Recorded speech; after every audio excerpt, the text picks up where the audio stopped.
Ahead of the 2027 polls, talks about an inter-party alliance have reached a climax as opposition arrowhead Atiku Abubakar, former Anambra State Governor Peter Obi, and ex-Kaduna Governor Nasir El-Rufai announced a coalition to oust incumbent President Tinubu, whose administration has been accused of mismanaging the economy, leading to all-time high inflation and unprecedented cost of living. Reaffirming his readiness to run in the forthcoming 2027 election, Adebayo said Sdp will only be available if the coalition is for the interest of Nigerians and will not be part if it is just a cry from disappointed followers of Tinubu. Similarly, a former presidential candidate and human rights activist, Omoyele Sowore, said people like Nasir El-Rufai and others are not opposition, but a coalition of hungry people who are supposed to be in prison, forming a union of prisoners. I will run for 2027. My party knows that I'm running the election. Nigerian people know, and we'll make them know. But as for the coalition, we are listening to them. What we don't want to be a getaway car for a conspiracy and robbery we did not plan. So if you plan something somewhere, you want to use the SDP as a getaway car, that's not available. So we are talking, we are listening. If the coalition is for the group of Nigerian people, SDP is available. But if it is just a crying center for disappointed Tinubu followers, they should go back to Tinubu, give the promise to them, and resolve their differences there. But if the reason you are in politics is to see that the Nigerian people are not changed again, you can come to SDP. But if you are just coming to retaliate for the insult they insulted you, or a promise they gave you they didn't keep, we were not part of it.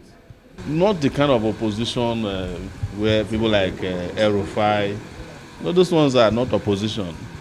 Those ones are coalitions of hungry people.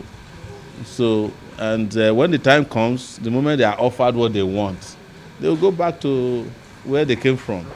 Yeah, so that's why you don't say, because the APC was a coalition. Did you forget? And that's see where they put us. And the people who are asking to form another coalition are former APC members. In fact, most of them are Buhari cabinet members who are supposed to be in prison. They are forming coalitions. Instead of, they should be in prison forming a union of prisoners. Let me tell you very clearly. Coalition is good. More people coming together to decide the fate of this country is good. But I'm telling you, it will be a decision by Nigerians who have been forgotten by the government, who have been abandoned by government, who have no access to quality healthcare, who have no access to quality education, who have no access to public transport system, who have no access to be able to pay proper educational system for their children.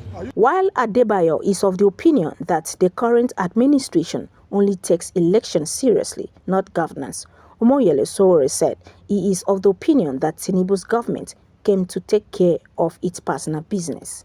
We knew this was how they would behave. Well, what shocks me about Nigerians is that they are shocked about Tinubu, because we knew that these people don't take governance seriously.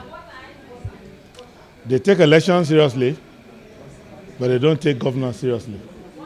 And the first duty of a president is to be commander-in-chief. And the first order of business of government is national security. And then the welfare of the people, then justice, then development, then infrastructure. So it's a disappointment. I personally do not like to politicize insecurity. Because when there is an act of insecurity and you criticize the government, in a way, that can encourage terrorists and other criminals to think that they can influence our politics by committing more atrocities. I'm not in the business of advising any of these regimes. They have failed, and we have told the Nigerian people, you advise them, they don't listen to advice. They are not here to take your advice. They came here to take care of business, their own personal and private business. If I was in their position at this time, there will not be Boko Haram anymore. There won't be bandits, because you have to solve the problem by attacking the root cause of the problem. The root cause of the problem of insecurity is first and foremost economic inequality. That's the first reason why there are plenty of hands to be used as the workshop of the devil. And then the second aspect of it is to get our security agencies to do what security agencies do, not to be aiding and abetting criminality.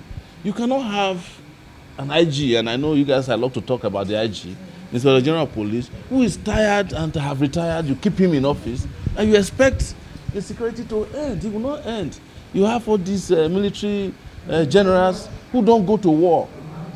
And it's only in Nigeria that somebody who has never fought a war before will become a general in the army, based on the number of traditional rulers he knows or the GO of his church. That's how they become generals in Nigeria, not because they go to war.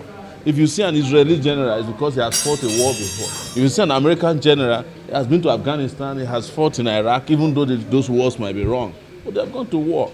But in Nigeria, you call these businessmen generals, they're all building estates in Abuja. They don't go to the war front. They don't know what's going on there. They are the ones who are happy that the insecurities are coming. The solution we are profiling is for the Nigerian people, first and foremost, to choose the real leaders who should govern them.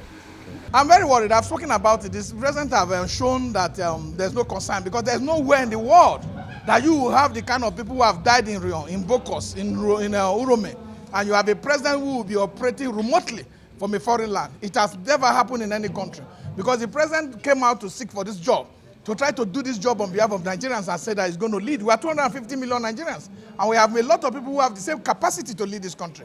We have young people who can lead this country. We have old people who can lead this country. And if he has brought himself out, and by whatever means he has been declared as president of this country, he must not be as empty president. Already, El-Rufai and some of his foot soldiers have joined the Social Democratic Party, SDP.